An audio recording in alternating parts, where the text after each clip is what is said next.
Yung natuto na lang din naman ako mag-drive ng forklift, sana matuto din ako mag-drive ng dump truck dito. Tatlo yung truck namin dito, gustong gusto ko talaga i-drive kaso laging nandyan si amo, pinapagalitan ako. Pero hindi ako susuko hanggat nandito ako.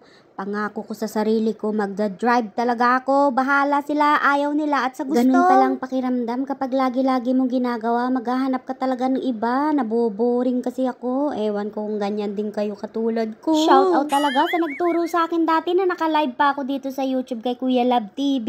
Muama chup-chup sa imo. Feeling ko nito, pag umuwi ako sa Pilipinas, marunong na ako mag-drive ng sasakyan ng mister ko. Dahil meron nakapagsabi sa akin, kapag daw marunong ka mag-drive ng forklift, madali na lang sa'yo yung mga four wheels. Ang problema nito, pag umuwi ng Pilipinas, baka hindi nga sasakyan ang i-drive ko, kundi aakyat ako sa kalabaw para mag-araro.